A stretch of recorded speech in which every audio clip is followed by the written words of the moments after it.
Welcome to the third installation of APACT, a podcast about Catholic things. I'm Dan. Glad to see you this week. I'm Eric. And this week we're going to talk about the first temptation of Christ in the desert, when he went out to the desert to fast and Satan came and tempted him. But you know, yeah, go ahead. You were probably going to say the same thing. I keep thinking before we get into that, it just seems like it's something we have to talk about. We can't just let this go. The Pope comes out with this statement, and every news agency in America is reporting that the Pope has changed the church teaching on capital punishment. Right. And something that bears clarifying is, I guess there's a lot that bears clarifying in this, because it can be very confusing to a lot of people. I mean, is this kind of like the Mormon Church changing its teaching on black people? That's, I think a lot of people see it that way. Yeah. And then, wait a minute, the church did... Oh, the Mormon Church. The Mormon Church, right. Remember when they, finally God said, oh, you know what? I changed my mind about black people. They're okay now. This is not one of those moments, but it could be very difficult for some people to understand why and understand the distinctions. Did the Pope change teaching? That itself is a question that doesn't get a yes or no answer, because here's why. There are different kinds of teaching within the church. So there are teachings that the popes can make and that the bishops can make, that as long as the content of the teaching is within the constraints and within the broader defined teachings of the church, we're bound by a certain religious obedience to give the assent of our intellect to those teachings. But those teachings aren't teachings in the sense of being definitions. They're not teachings in the sense of being fixed doctrinal propositions that we know are never going to change. They're not dogma. So when you say, well, did the Pope change teaching? Well, he changed something that in some context could be labeled with the word teaching, but he didn't change the teaching of the church in any doctrinal sense. And it's important. That's one of those distinctions that's important to point out. Now, Ratzinger, when he was Ratzinger, before he was Pope Benedict, had written this document on what kind of things you as a Catholic could believe in or be in difference with the church in, and still consider yourself a Catholic in good standing. For example, if you were going to proclaim your support for something like abortion, you cannot consider yourself a Catholic in good standing, right? And you can't go to communion. You're not a Catholic if you support abortion. But then he mentioned specifically the death penalty, and there was another, I think, war, and whether or not there were just wars, and whether or not you support a war. You could be in disagreement with the official statements from the church and still consider yourself a Catholic in good standing, which indicates to me you do not have to agree with the Pope on this subject. Right. This is clearly one of those things that he's not defining, and I think a lot of the wording of even what he's changing in the catechism, and that's really all he's doing is changing the wording in the catechism. It's kind of clear from the wording of this that we're not looking at something that is a teaching as a universal, but rather an attempt to apply a sort of judicious discernment of the right application of certain principles of the faith to a particular situation. And there's and that same principle comes into case when comes into play when you're talking about war as well. So I think this is one of those. Now, having come from the Pope, we should give it some weight. We shouldn't be nonchalant about disagreeing with the Pope. However, this is not, as we've said, this is not one of those teachings that's falls into the under the category of a definition of the Church's doctrine. And to be sure, the death penalty itself is one of those things that has never been given that kind of attention by the Church. The Church has never come down with a definition of whether the death penalty is something that societies can use or not, or whether it's something that can be justified within societies or not. As a matter of fact, in the Catechism of from Trent, or the Council of Trent, it does support the use of capital punishment. Mm-hmm. And of course, documents like the Summa by St. Thomas Aquinas also talks about the way you would amputate an arm that was diseasing the whole body. It talks about killing people in society who are diseased and infecting society. Right. So it's one of those things that this so-called teaching is more a matter of this Pope's approach to this prudential sort of judgment about whether the death penalty fits within the message of the gospel, and that's it's something that we should give weight to, but at the same time, it's not part of any doctrinal body of teaching in the Church. It's also something that definitely someday in the future we're going to have to do a podcast about, and maybe even a debate podcast. We should. We should find someone to maybe make sure that we have someone on both sides of the issue there for that. Yeah, I know someone on the other side. Jason has promised me that eventually he's going to take part in these podcasts, so we'll see if we can't nail him down for that. I feel like if called upon, I could successfully represent and argue vigorously either side, so we could do it that way as well. Okay. Okay, so to today's topics. First of all, there's we have a question from someone from the previous podcast, right? Do you want to put that question out? I forgot to pull it up, but I think it's John in Minnesota. Heard what you were saying in closing about the fact that Jesus's nature, God's nature, is one that when man offended him, whether we were going to take advantage of the sacrifice that he made, whether we were going to take advantage of it or not, doesn't matter so much, that he still needed to make that sacrifice in order to, I can't remember how you put it, satisfy the justice of the Father. In fact, the argument I would make is not just regardless of whether we would take advantage, that even if God didn't have that component of mercy and love that invites us to take advantage, if you want to think of it that way, of his sacrifice, he still would have had to somehow fulfill that perfect justice by restoring to himself what was taken by us. And he did that by becoming a creature and then making a sacrifice as a creature, but also as the person of God, so that it was a superabundant sacrifice.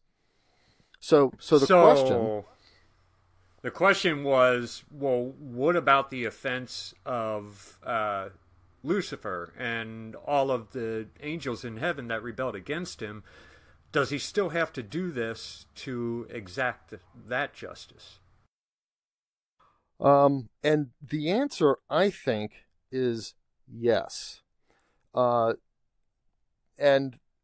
I think that the sacrifice of the cross actually repays to the Father all the injustice of the entirety of creation, not just those committed by men, but all of creation, including the fallen angels. However, it's important to realize that even saying that, the fallen angels can't be saved. So salvation is something that, once having fallen, was never going to be open to them. It's one of those things that part of the nature of their creation, part of the nature of their act of will, by which they either joined the Father and joined God, or turned away from him. Part of that puts them outside of the possibility of salvation. It's not a defect in the mercy of God.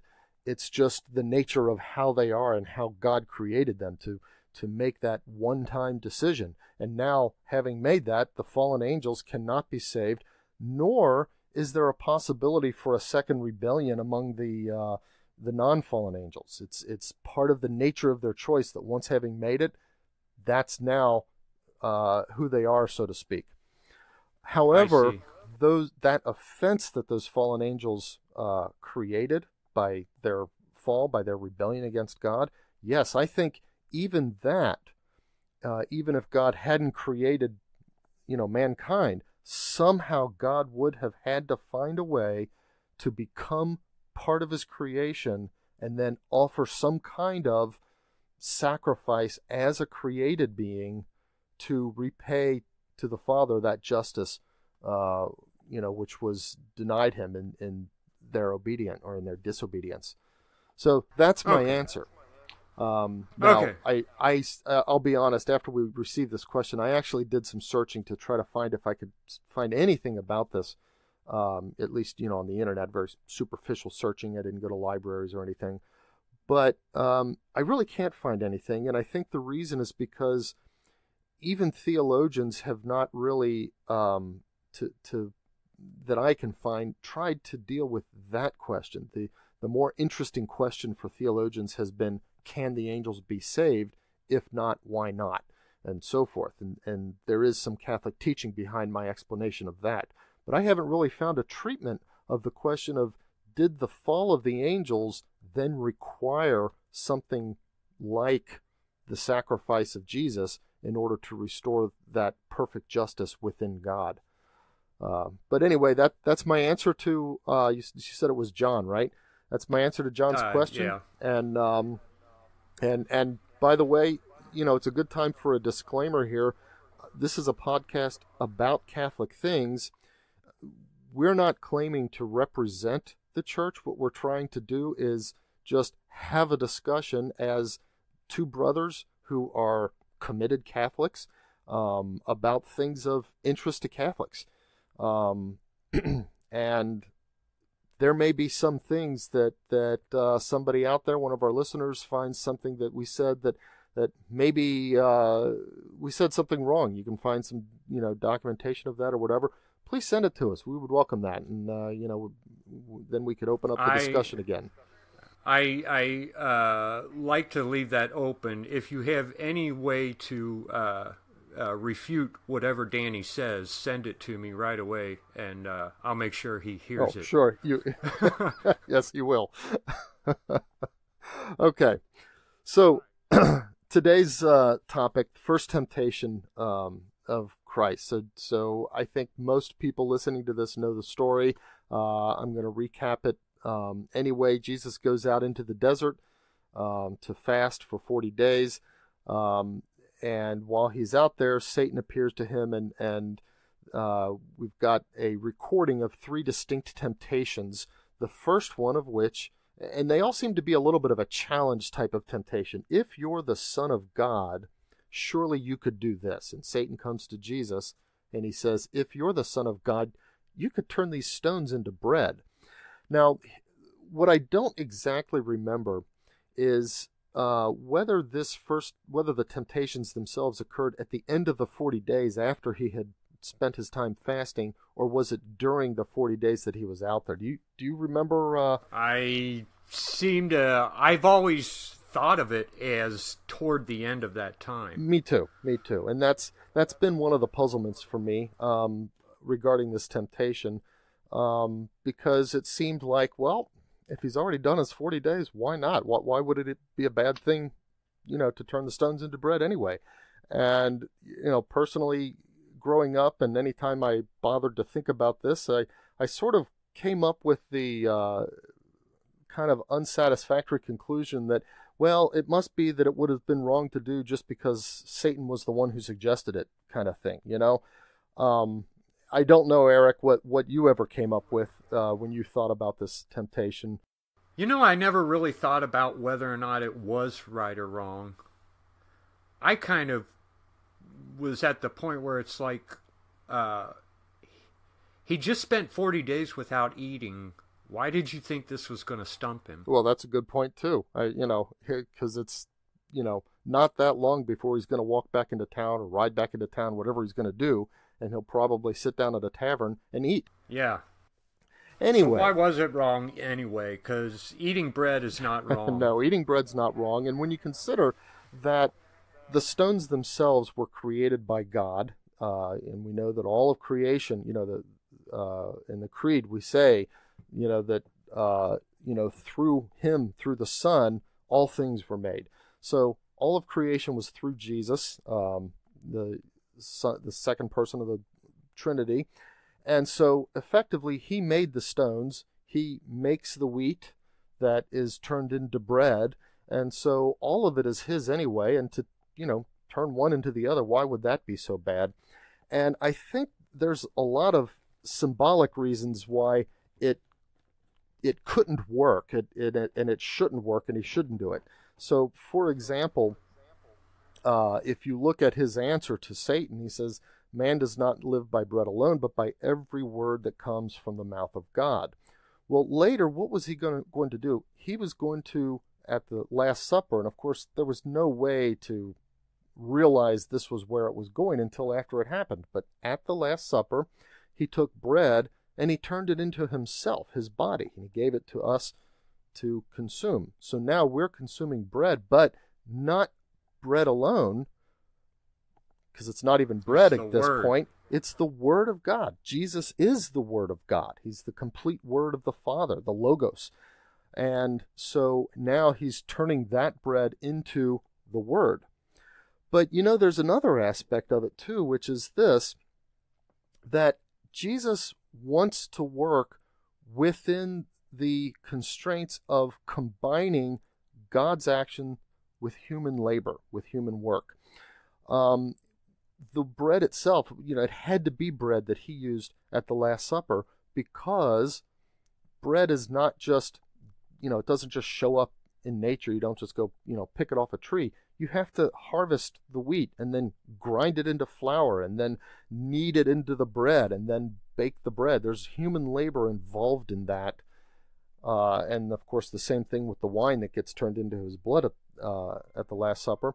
And so bread is a very human, labor-intensive thing. Even though the wheat originally comes from the earth and is kind of a gift from God, there's human labor involved. And Jesus is kind of this way with almost everything he does. If you look at all of his miracles, they involve some kind of human work, even if that work is a very simple thing. Go wash your eyes in the pool, pick up your mat and walk. Lazarus, come out. It's always an action command that he gives when he performs his miracles.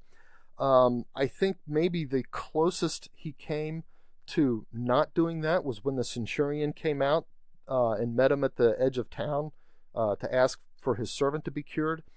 But the centurion had already done the work. He came out to the edge of town to meet Jesus. He didn't wait for Jesus to get into him. The other kind of exception could be the loaves and fishes. Water? What water? Water to wine? Yeah. Oh, the wedding at Cana. Well, yeah. He didn't just turn all the water in the house into wine. Before he turned it into wine, he made the servants fill the water jars. There were jars that previously had been used for water that was used for the ritual ablution, the cleanings that Jews had to do, when they came to somebody's house or whatever. So they had 6 of these jars that he told the servants to fill with water. Each of these jars is like 20 to 30 gallons. And that would have been too big for them to carry full, so that means they had to transport the water to the jars and fill them in place bit by bit until they were full. Now, that was a lot of labor, and I'm sure that those servants were, just thinking he was a crackpot. What's this guy doing, So even that, in fact, that miracle is probably one of the most labor-intensive miracles that he's performed. Everybody else kind of got off easy. That's a lot of wine. I know, 120 to 180 gallons there, that's... If you're going to have a kegger, Jesus is the one to invite. That's right. I would bring like a 12-pack and then say, Jesus, hey, we're out of beer. Get some water, quick. Everybody, let's go get water. That's right. So, anyway, that's certainly one of the aspects of Jesus' work. It includes human labor. So it would have violated that idea to just turn the rocks into bread without any human involvement at all. In fact, when it comes to it, he could have just divinely, made his hunger go away and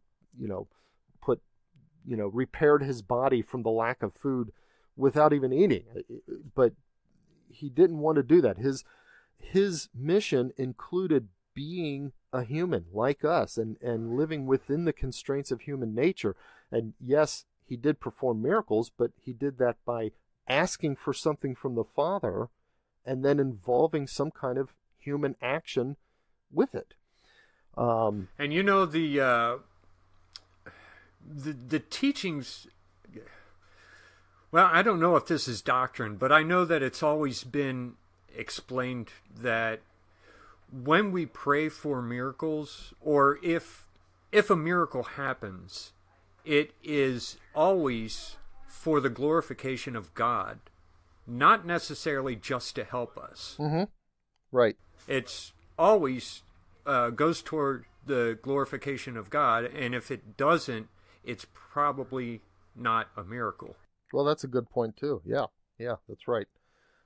Even the resurrection of Lazarus, Jesus kind of made a deal that,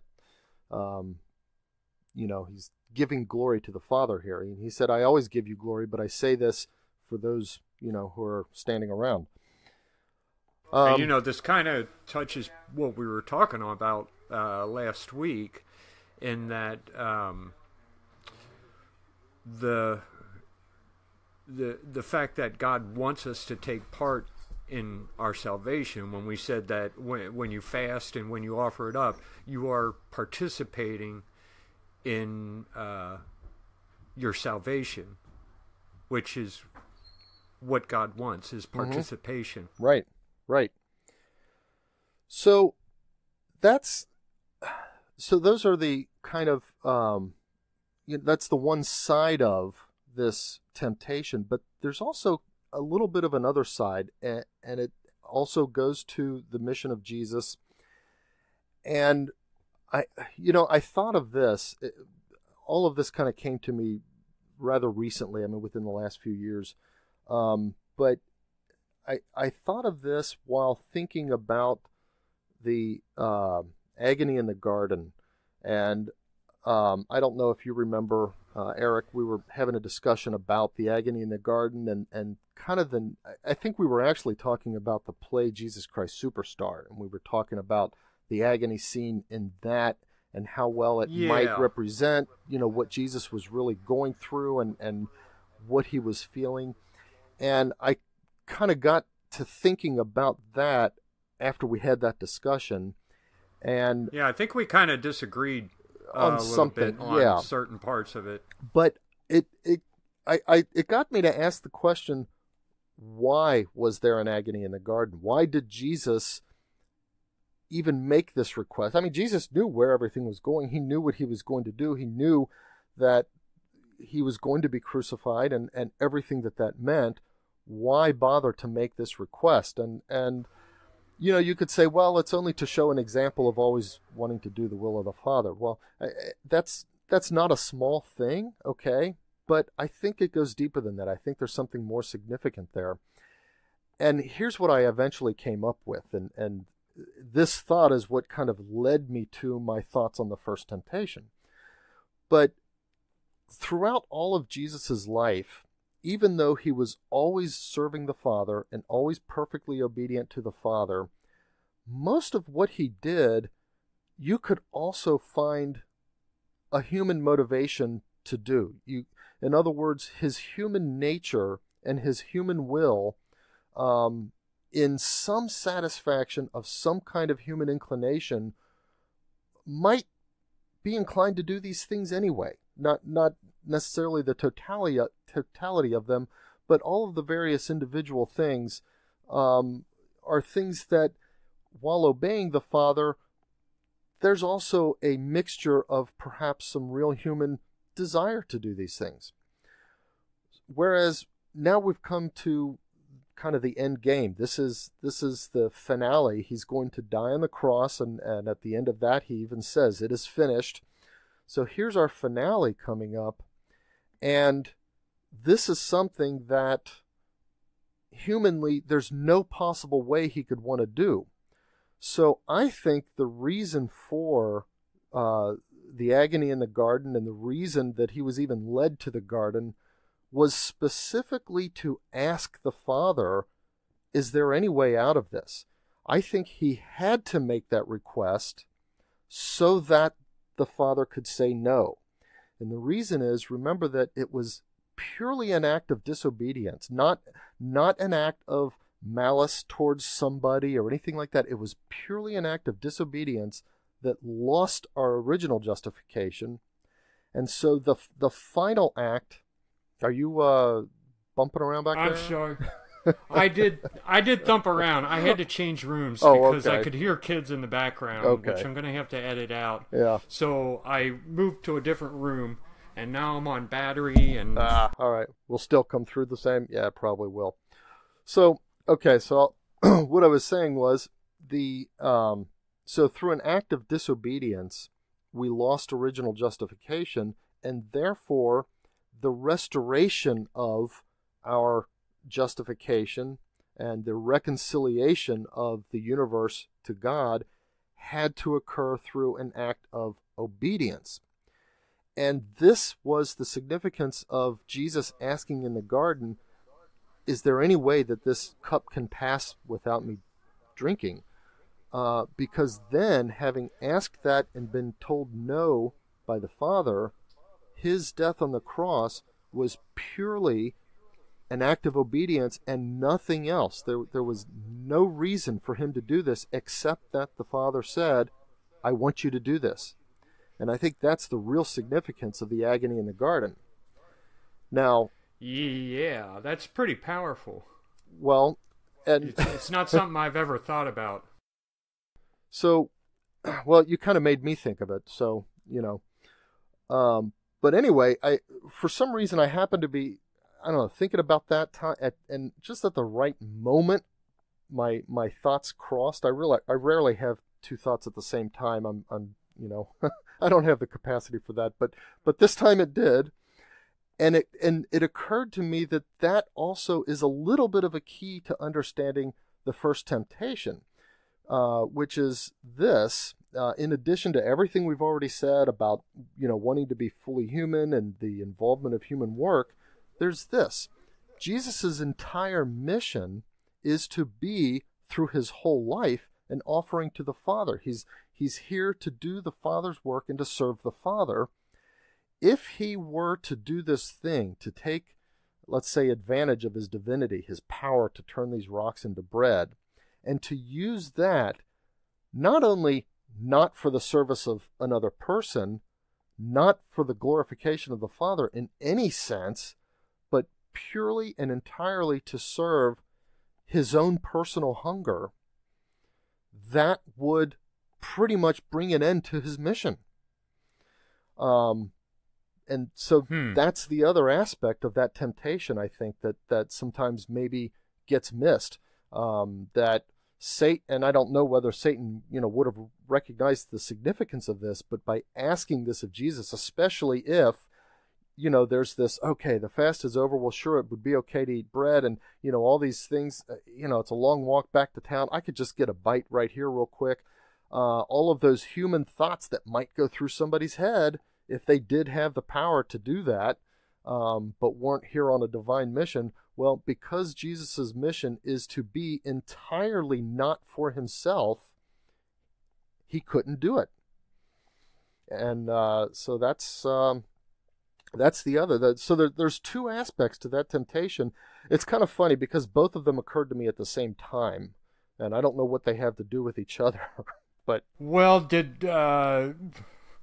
was that part of the devil's intention? Do you think?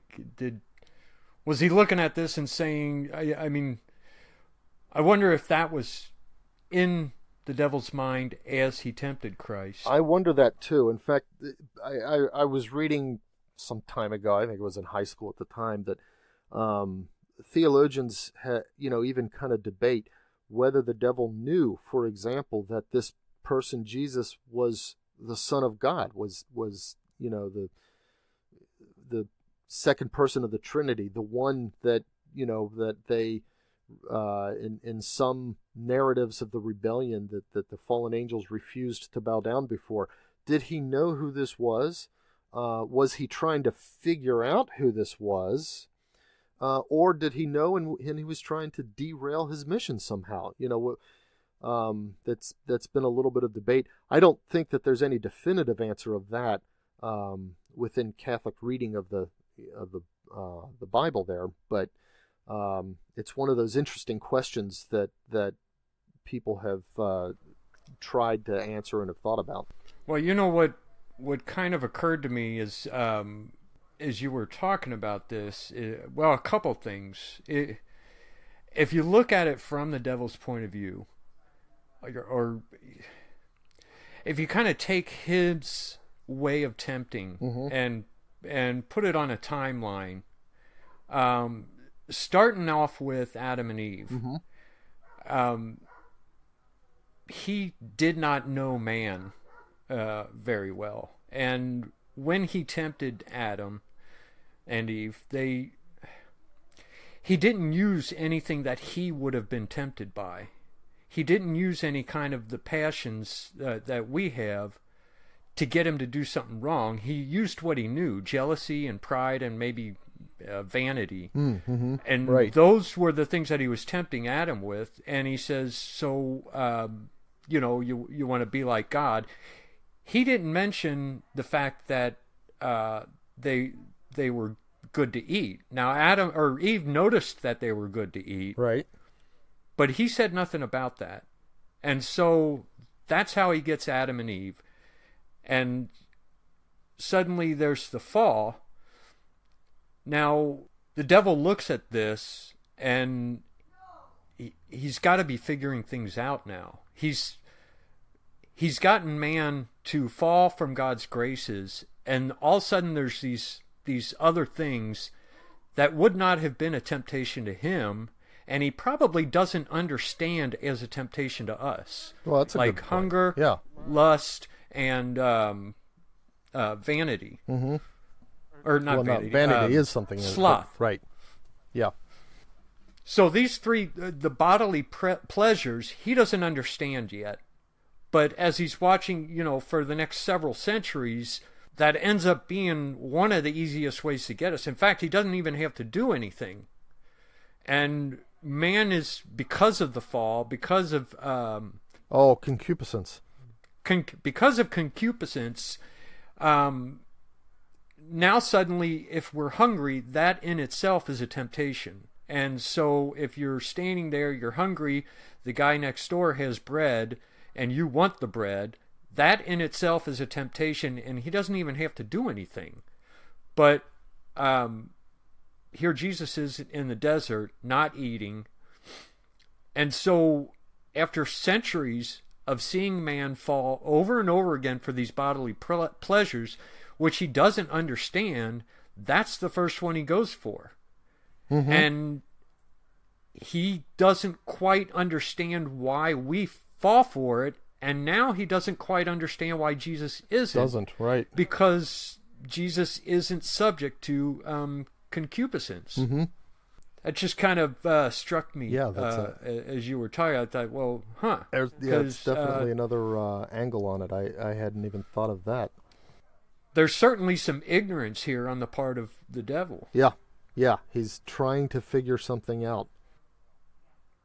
And so that's his first line, and that's his first attack, is on possibly these other things as well, but still on the bodily pleasures, because that's what he's had so much success in over the past centuries. Right.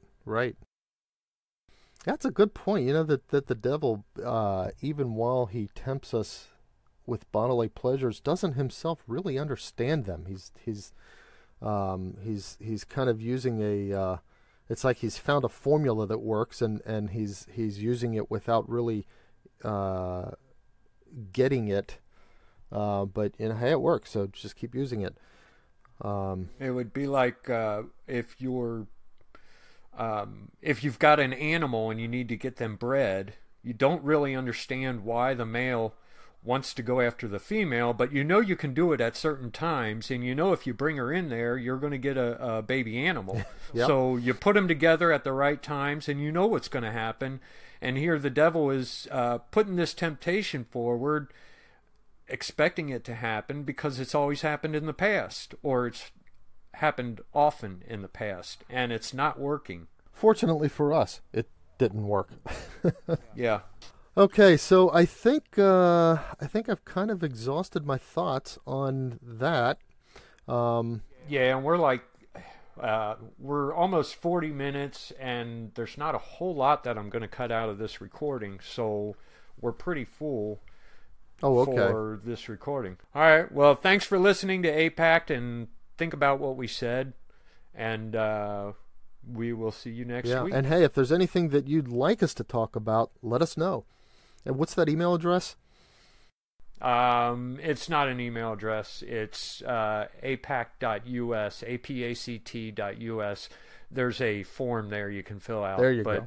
I don't like email addresses because then I have to wade through thousands of spam letters. That's and right. I hate spam. So fill out the form. We'll get it, and we will reply and or talk to you. Even though, there's so many emails coming in. Even though we've only been out for 3 weeks, we're getting thousands of emails per week. But we'll still look at yours. Absolutely. Okay. Thanks for joining us.